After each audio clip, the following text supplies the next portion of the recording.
So this is men's advice, whether you're 16 years old, you're 25 years old, you're 32 years old, you're 50, whatever. These are just some realizations that I've made. It's not necessarily completely crypto related, but we will talk about crypto and just some of the observations that I've seen traveling to various parts of the world, traveling all over the United States, and having a network of people worldwide, especially nationwide in the United States, but worldwide as well.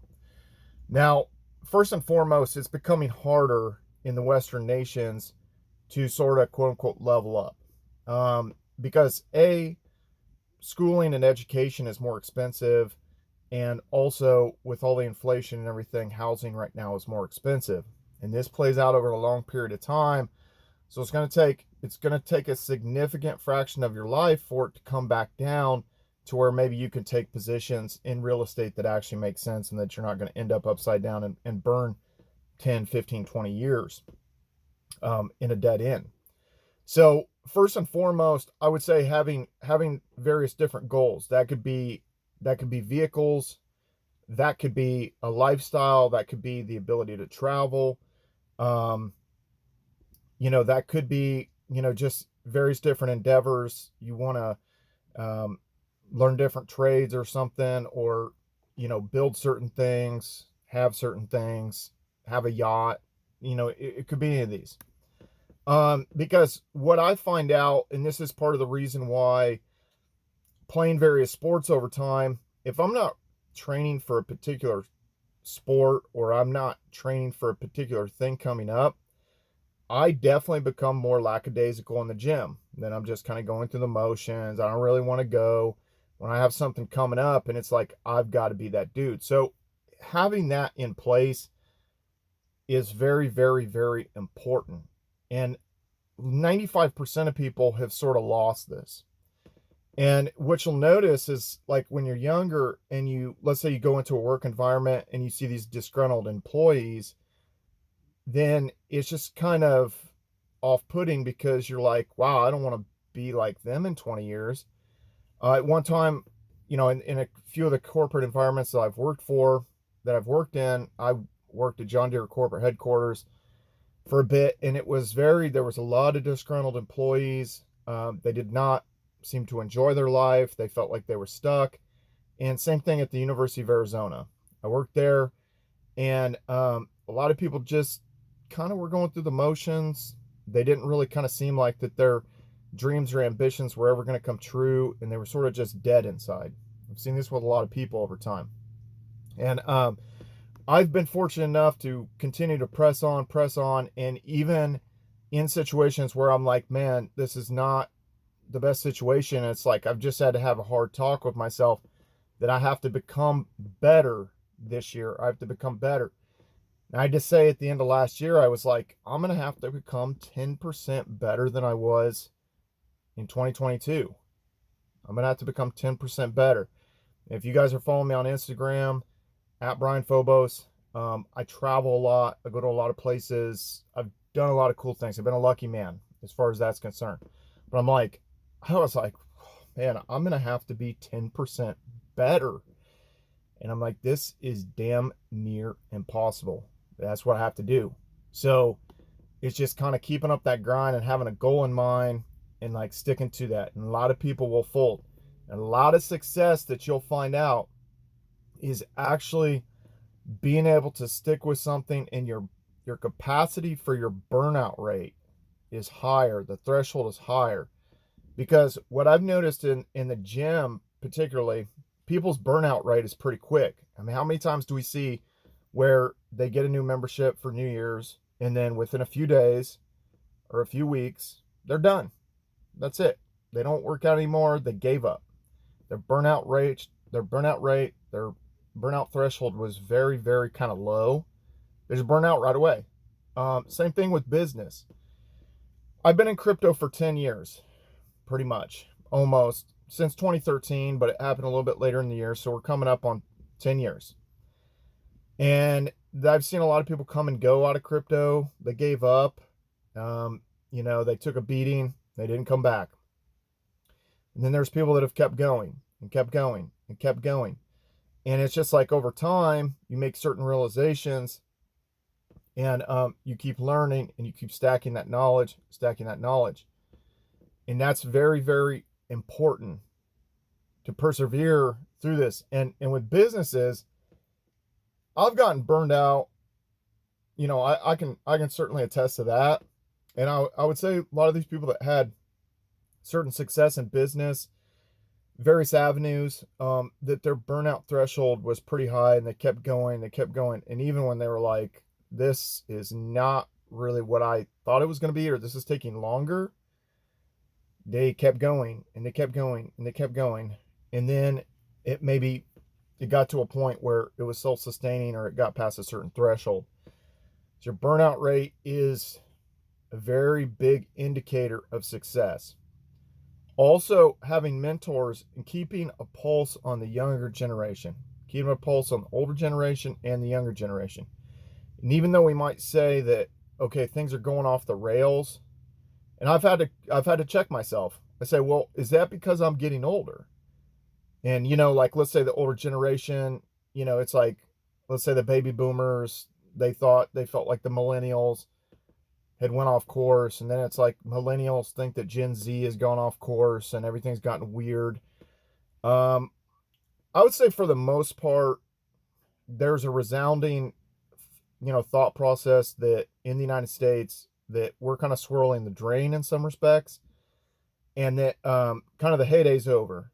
And it kind of goes back to the Matrix movies, where it's like, they tell the story of the height of the civilization was in the late 90s.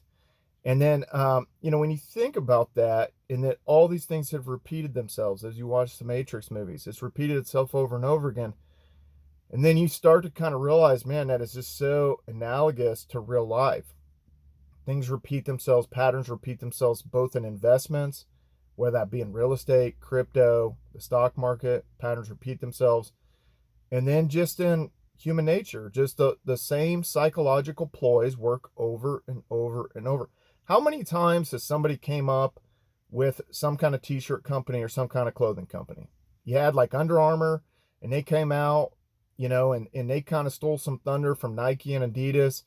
And then you had Gymshark that came out, and it stole thunder from Under Armour and Nike and Adidas, and it's like they just roll out kind of the same sort of thing with a little bit different logo, and it plays. So it's like the same psychological ploys will work over and over and over again. And then again, going back to the mentor thing, you keep a tab on, let's say you keep a pulse on like the older generations, and hearing the stories from your grandparents, your parents. And it's like, well, what has changed? And are there elements of that still exist today that maybe existed 50, 60, 70 years ago? And there are. In the Midwest, and we could be talking about athletics, for instance. You could be talking about, sports, basketball. High school basketball was like a big thing in the state of Indiana, and it still continues to be. And people maybe kind of feel like that the heyday for that kind of passed. But I see some of the same elements. I see some kids that they are trying to be that dude, and they're in there putting up shots, putting up shots, putting up shots. And I recognize that stuff. I like, respect, they're getting their shots up, they're putting in the work. And the kids, that upper 5 percentile, they're getting better. They're getting better than the last generation because they saw on Instagram, they saw on social media, well, there's kids my age like throwing down dunks, they're doing East Bays, they're doing, they're doing self alley-oop dunks, they're doing, this, that, and the other. And that's kind of the expectation. Like, I've got to be that dude. I've got to be like him. And so that upper 5 percentile is getting better. They're getting stronger. They're getting better. I just saw a video, and I was pretty blown away because I'm pretty strong on cleans. I've traditionally been like fair, solid strength on that. And it was just like, the amount this dude, he cleaned 400 pounds, and he did it with like farmer grip, and he kind of pulled it up to his chest. He didn't catch it low. And I was blown away. And I'm like, I really couldn't believe that he could do that. But I just think that, I just think it was, you know, a combination of various different things. They had worked with him with cleans probably since he was like younger than maybe I started doing cleans, and he got serious about it younger. He's a pretty big dude.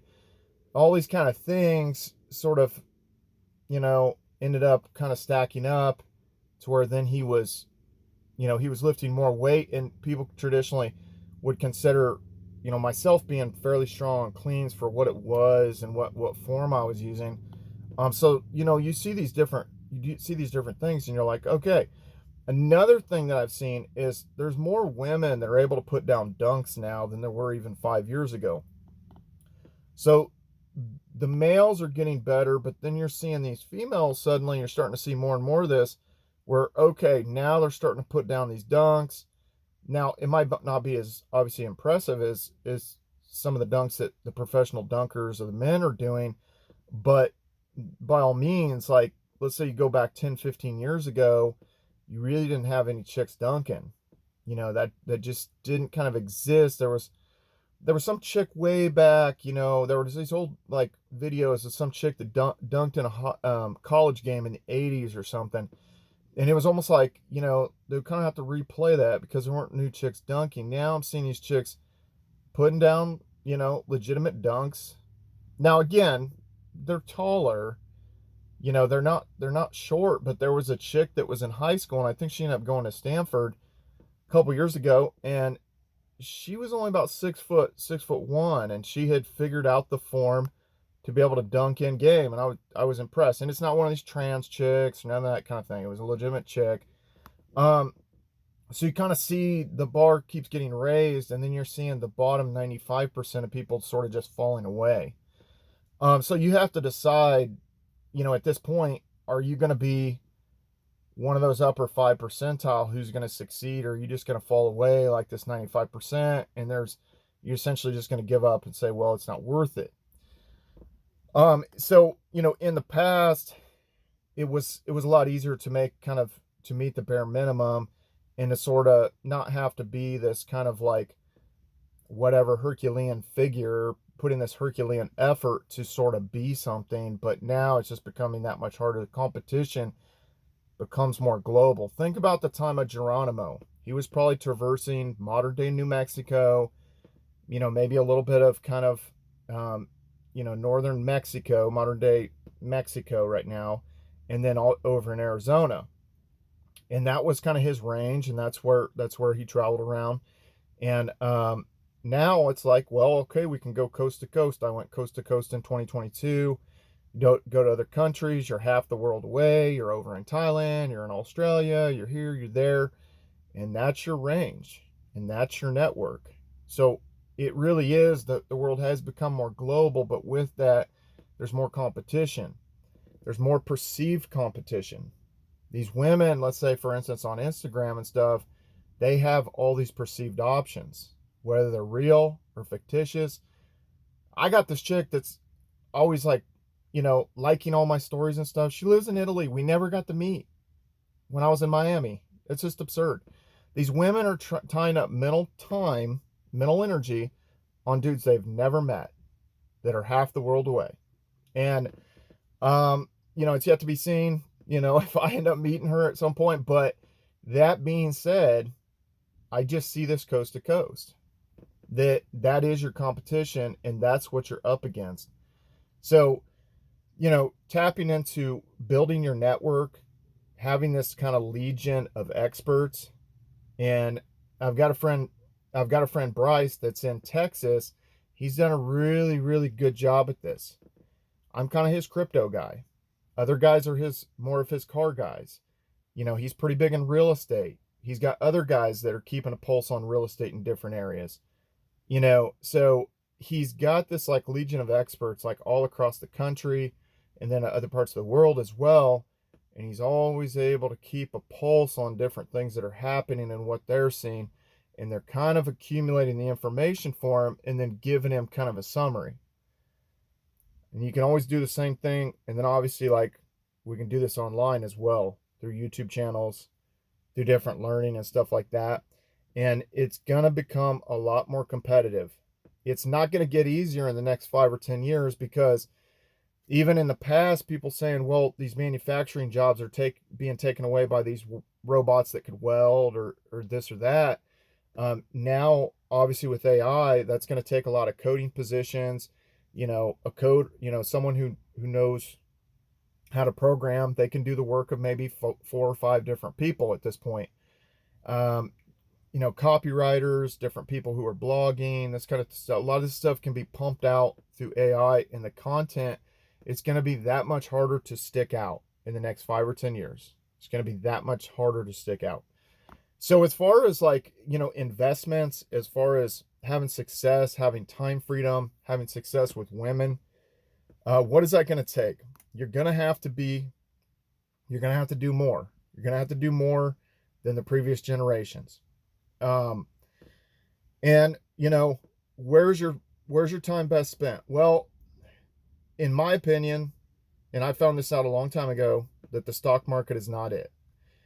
For all practical purposes, except a few outlier situations, you're not able to get rich in the stock market. You're not going to take $10,000 and get rich in the stock market. Now, crypto, at that given time, 10 years ago, you could get rich with $10,000.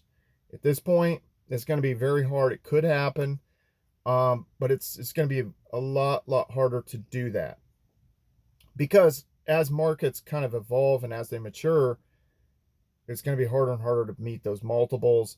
And who was in first? You notice that on YouTube videos, people say first. And it's always kind of a weird thing, like, okay, who cares? You're first. But you know what? Sometimes that's a big deal. First mover's advantage is a big deal. That person got the information before you did. They said they were first. Hey, they were claiming that spot. I'm first. I'm planting my flag. There's a US flag on the moon. First. It's important.